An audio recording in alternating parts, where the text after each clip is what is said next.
Se dice que en el plan de salvación se establecieron alianzas, pero ¿cómo inicia todo esto?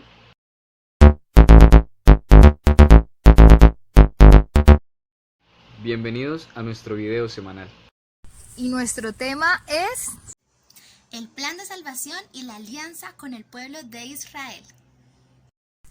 Bueno, muchachos, la semana pasada iniciamos con el tema del plan de salvación, dándole inicio con la historia del Génesis, en donde vimos esa primera alianza que Dios hizo con Noé, donde vimos el tema de la creación, el tema del diluvio. Pero esta vez vamos a tener oportunidad para una segunda alianza. Y esta segunda alianza es una entrega de fe total. Bueno, pelados, entonces yo les voy a hablar sobre quién es Abraham y por qué se le conoce como el padre de la fe. Pues resulta que él estaba casado con una mujer que tenía por nombre Sarai, pero ella era estéril. Y pues ella era consciente de que no le iba a poder dar una descendencia a Abraham y pues Dios le había hecho una promesa a él de que iba a tener tierra y descendencia, una descendencia tan grande y tan vasta como las arenas del mar y las estrellas del cielo. Entonces Sarai le da a su esclava Agar a Abraham para que tengan un hijo y pues de ahí nace el primer hijo de Abraham que se llama Ismael, pero no iba a seguir la alianza precisamente con Ismael. Más adelante Dios se le vuelve a aparecer a Abraham y le dice que él dejará de llamarse Abraham y se llamará ahora Abraham, que significa padre de pueblos o padre de muchedumbres. Y pues también le dice que su esposa dejará de llamarse Sarai para ser ahora Sara. ¿Por qué? Porque por fin vendría ese heredero que él estaba esperando. Pero cuando Dios le dio esa noticia a Abraham, pues obviamente él se burló porque tenía 99 años. ¿Qué persona de 99 años va a poder tener un hijo, no? Entonces, por eso su hijo se llamará Isaac, que significa hijo de la risa. Pero no era la única noticia que le traía a Dios. Dios también le comenta que pues va a haber una destrucción de dos pueblos, Sodoma y Gomorra. Y pues él intercede por esos dos pueblos para que no haya tal destrucción. Pues resulta que Lot, un familiar de él, un sobrino de Abraham, se encontraba en las cercanías de Sodoma. Entonces él mandó dos ángeles a donde estaba Lot y pues él fue el único que se salvó ahí, como por más o menos comentarles qué pasó. Resulta que pasado el tiempo, a los 100 años a los 100 años de Abraham nace Isaac y Dios le dice a él que pues para sellar como esa alianza, como ese pacto de que ellos iban a ser el pueblo escogido, es en donde él le dice que se deben circuncidar, ¿no? Pasa otra vez un tiempo y Dios se le aparece a Abraham y le dice que su hijo Isaac debe ser sacrificado. Se podrán imaginar, o sea, qué padre sacrificaría a su hijo. Pero yo creo que esa fue como una de las pruebas más grandes que vivió pues Abraham, ¿no? Y pues entonces Abraham llegó y cogió las cosas, preparó todo y se lo llevó al sitio donde Dios le había dicho que tenía que hacer el sacrificio. Su hijo le preguntó que de dónde estaba el cordero que iban a sacrificar, que no llevaban nada para el sacrificio. Entonces él le dijo que Dios proveerá. Y pues cuando llegaron al sitio y ya estaba a punto Abraham de sacrificar a Isaac, Dios como que lo detiene, le dice que ya ha probado que realmente él tiene fe, ¿no? Y pues Abraham levanta la mirada y se da cuenta de que en un arbusto está ahí como enredado un carnero y pues eso es lo que sacrifica. Eh, Pasan los años y pues Abraham tiene una vida muy larga y muy tranquila. Muere a los 175 años de edad y pues es enterrado en el mismo sitio que él enterró a su esposa Sarai, su esposa Sara. Y pues él es enterrado ahí en ese sitio por sus hijos Ismael e Isaac. Y pues antes de morir como que su última voluntad fue dejarle una esposa a Isaac, entonces él le dio por esposa a Rebeca. vivió otros años y ahí fue cuando él falleció. Pero tuvo una vida realmente larga y tranquila. Wow, en verdad qué gran historia. Me gusta mucho cuando escucho este tipo de historias bíblicas. Y resulta que, como decía Cris, de Abraham nace Isaac. Isaac a sus 40 años estuvo bendecido por Dios y le dio una gran esposa. Esta esposa se llamaba Rebeca. Y a Isaac, tal cual como su padre, escuchaba muy claro la voz de Dios. Y de este matrimonio tuvieron 2 mellizos. Uno se llamaba Esaú. Cuentan que era bastante peludo. Y el otro se llamaba Jacob. Y cuentan que era bastante lampiño. Pues resulta que estos 2 gran hombres, uno se dedicó a la casa y el otro se dedicó a ayudarle a su madre en los quehaceres del hogar.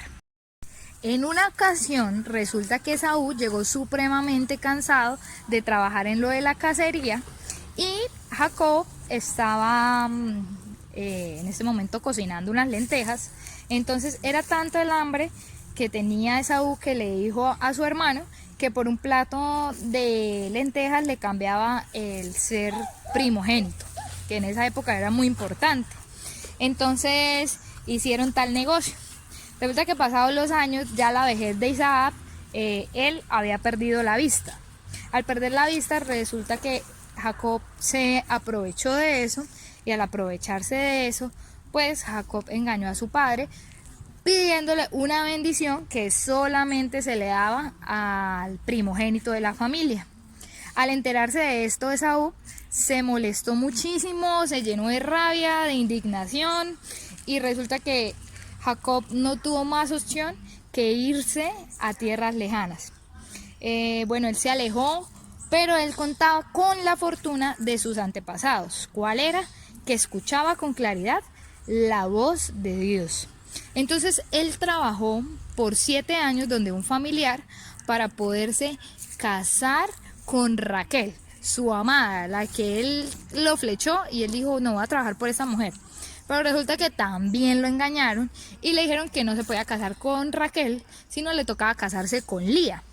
Es tan grande el amor que le tenía Jacob a Raquel que él dijo, no, yo trabajo otros 7 años más con tal de poderme casar con ella, con Raquel, que era la que en verdad a él le atraía y en verdad él amaba.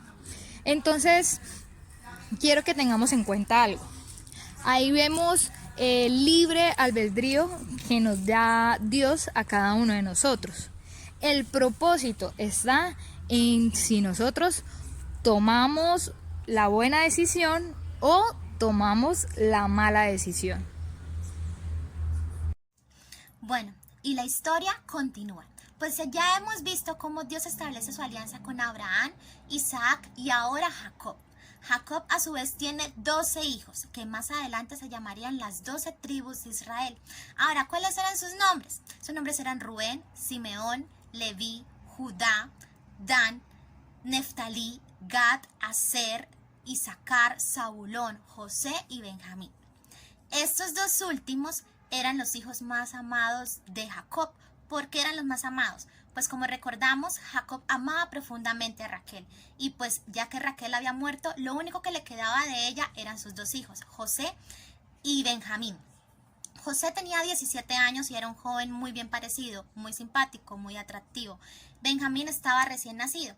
Pero vamos a enfocarnos en una historia interesante que es la historia también de José. Porque es muy interesante, porque Dios dotó a José de grandes dones, en los dones de la administración y de la interpretación de los sueños.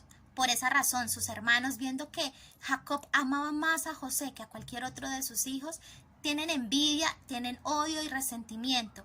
Y uno de ellos, o bueno, la mayoría, deciden vender a José a los esclavos de Egipto. Por esa razón, José llega a Egipto, llega a la casa de Putifar. En la casa de Putifar, viendo que Dios estaba con él, Putifar lo coloca como administrador de su casa. Y por un buen tiempo, él está ahí en la casa de Putifar, administrando todos sus bienes. Putifar no se preocupaba por nada, solamente por llegar a comer. Pero viendo la esposa de Putifar, que José era muy bien parecido, que era muy simpático, quiere que esté con ella. José siempre caminando en los caminos de Dios, valga la redundancia, siempre caminando por esos senderos que Dios ha colocado en la vida de cada persona que lo ama, sencillamente sale corriendo y la esposa de Potifar, al verse rechazada, sencillamente lo acusa de que intentó violarla, y por esa razón José es llevado a la cárcel. Pero como todo en la vida pasa por diosidencia y no por coincidencia, sencillamente llega a oídos del faraón que José interpretaba los sueños. Ahora, ¿por qué llega a oídos del faraón? Porque sencillamente el faraón había tenido 2 sueños. En los 2 sueños se iba a revelar, primero, muchas cosas para Egipto, y segundo, se iba a poder ver la gracia de Dios en la vida de José y de su pueblo, de su padre Jacob. ¿Qué sucede? José le interpreta los 2 sueños, que iba a tener 7 años de abundancia y 7 años de escasez, en el cual el pueblo de Egipto iba a entrar en un momento de hambruna total. Por esa razón, José es llamado ahora administrador de todo el país de Egipto y no solo de la casa de Potifar, como en un principio había sido. Por esa razón también José vuelve a encontrarse con sus hermanos. O sea, Dios ya tenía ahí su plan. Dios siempre tiene un gran propósito de acuerdo a cada una de las cosas que nos suceden. Y ahí, continuando con la historia, sencillamente José se reúne nuevamente con sus hermanos, los perdona, revela quién es realmente él, que no es un faraón o algún administrador X, sino que es su hermano, y pide que traigan a su padre, a Jacob, a que entre a Egipto. Así es como el pueblo de Israel, como el pueblo de Jacob entra a Egipto. Ahora, quiero aclarar algo. Jacob es el mismo Israel. ¿Por qué? Dios le cambia el nombre debido a muchos acontecimientos que pasaron entre ellos dos. Siempre Jacob escuchó la voz de Dios y Dios le dijo que a partir de un momento ya no iba a ser Jacob, sino Israel. De ahí que el pueblo se llama el pueblo de Israel. Y pues bueno, muchachos, entonces con cada una de estas historias que hemos ido escuchando sobre estos patriarcas que son Abraham, Isaac, Jacob, ¿sí? Nos vamos a ir adentrando un poco más y más en esta historia de salvación que Dios tiene para con su pueblo elegido, ¿no? Para con todos nosotros, y pues una historia que aún seguimos viviendo. Bueno, chicos, y es así como terminamos este primer libro de la Sagrada Escritura, más conocida como la Biblia, que se llama el Génesis. ¿Qué mensaje nos dejó el Génesis? Pues muy sencillo. El mensaje que nos deja el Génesis y de lo que nos habla es que Dios quiere que escuchemos con claridad, o sea, con rotunda claridad, lo que Él nos está hablando a nuestro oído, a nuestro corazón, y guardemos los preceptos que Él tiene para nosotros. Ahora, quiero que nos preguntemos algo sinceramente, con la mano en el corazón. ¿Será que yo sé cuál es el propósito que Dios tiene para mi vida? ¿Será que yo realmente le he preguntado a Él cuál es ese propósito que Él tiene para que yo pueda desempeñarme? Y yo estoy siendo el protagonista de mi propia historia. Para preguntarnos. Hey pelados, entonces somos la Pastoral Juvenil Lucisal de la Parroquia San Martín de Tours. No se les olvide seguirnos en nuestro canal de YouTube y en nuestra página de Instagram @pjlucisal. Los esperamos este sábado a las 4 p.m. en nuestro Instagram Live. Muchas gracias por ver el video y pues espero que realmente sigan ahí muy activos con nosotros. Nos vemos en la próxima. Hasta luego.